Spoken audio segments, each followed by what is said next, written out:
สบายดีทุกคนมาในเงาของสลายเก่าเนาะเสียงร้านไหนมาเลยทุกคนมากิน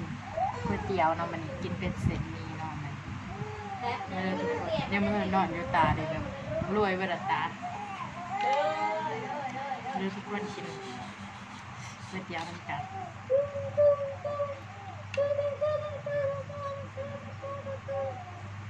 แซ่บ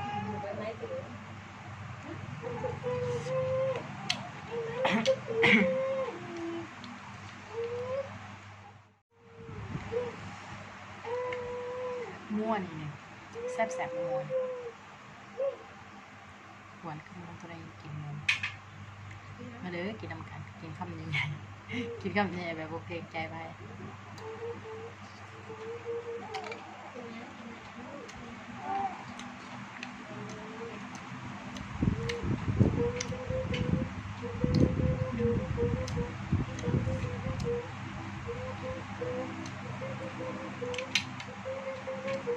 กินเป็นเซนมี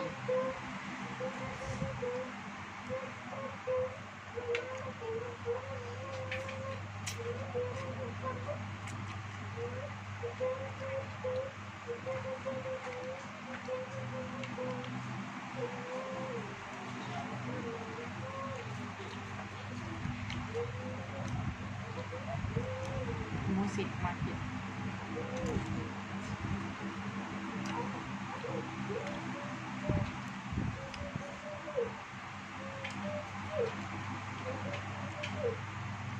กูบอกอีดีเด้อคอยจับไม่ถูกบ่คอยเป็นไม่ดูด้วยว่าตะเกียบนี่คอยจับบ่คอยเป็นทุกคน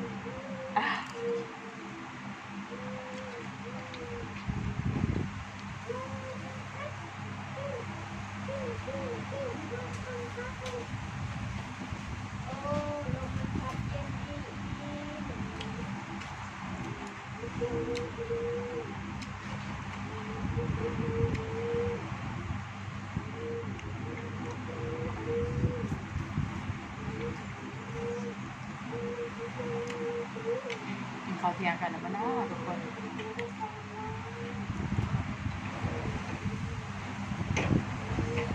มาเลยมากินน้ำปลาเด้อเอาบรรยากาศดีลมพัดแห้ง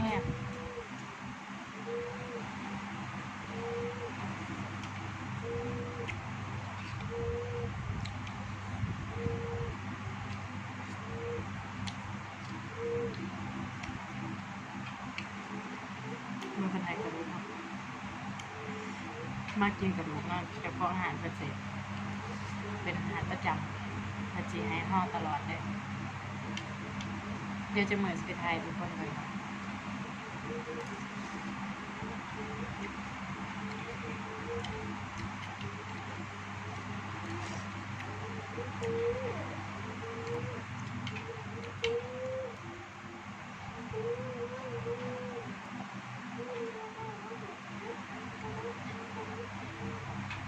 ขอบใจทุกการติดตามเด้อ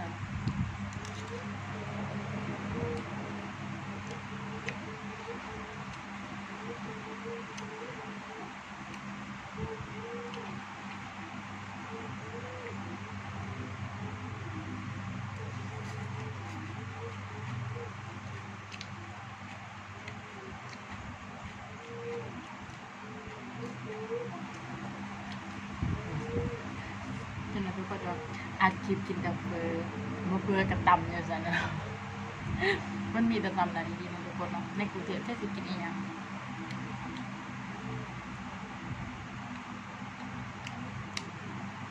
หมกเกลือกับตำมะฮุ่ง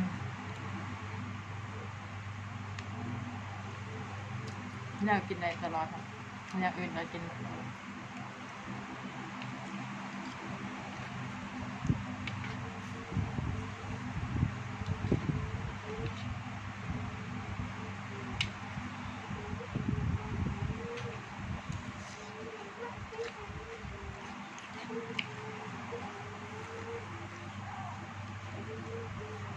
ทุกคนอย่าแปลกใจเด้อคันเวนสีเกี่ยวกับบ่ได้เอาผักบงเนาะ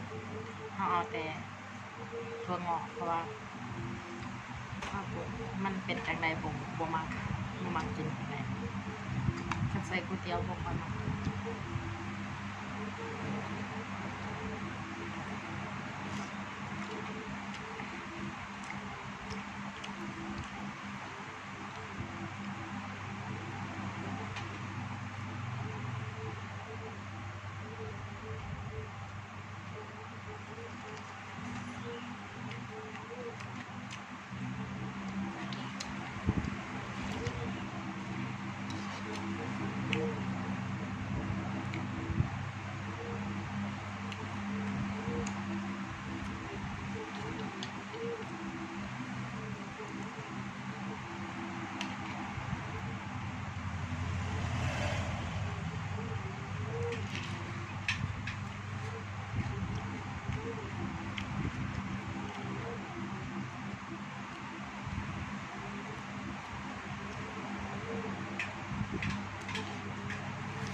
เพชร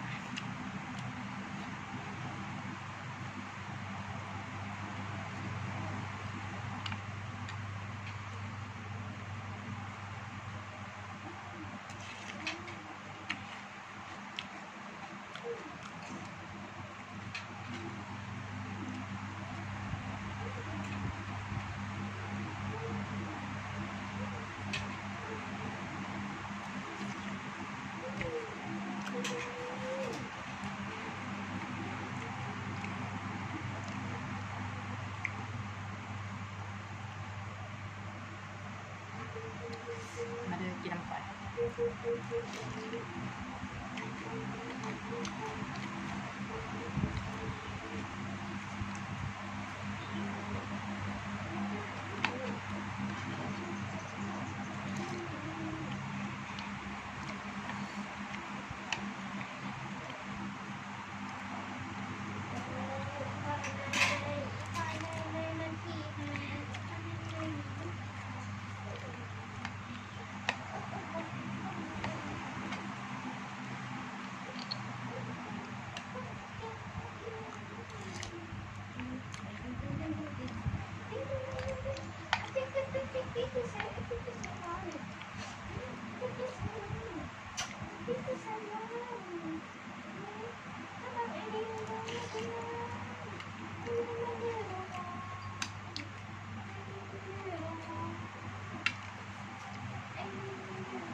คือนายมั่วร้ายค่ะ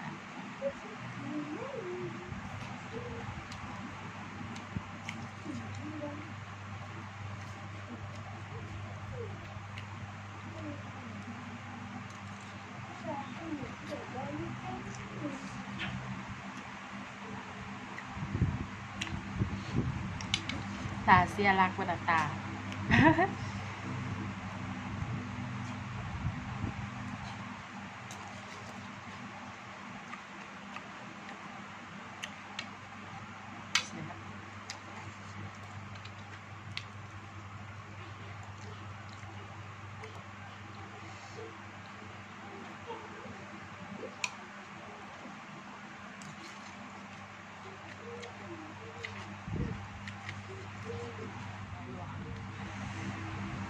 ไม่จะเป็นลูกเคยแม่ต้องเลี้ยงปล่อยได้เด้อเพราะว่า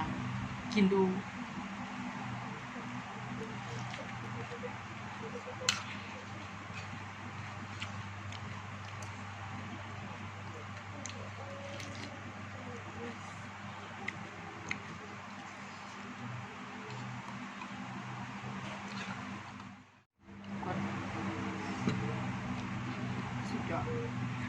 สุดยอดในการกินดูเนาะเท่ากับอิ่มแล้วเนาะทุกคนเท่ากับสิ สิอำลาพระจากทุกคนให้เทศคลิปยังก็บอกไว้เด้อแต่ว่ายกเว้นอย่างหนึงเนาะเพราะว่าเฮาบ่มีเวลายกเว้นเรื่องไปถ่าย ข้างนอกเนาะเดี๋ยวก็ฝากกด Subscribe ในการกดไลค์ให้สาวลาวนำเด้อจะได้ก็ฝากว่าเป็นกำลังใจให้สาวลาวนำเด้อทุกคนเด้อจะได้ก็ฝากไว้สำนี้เด้อเนาะเจอกันคลิปหน้าเนาะคลิปหน้าเด็ด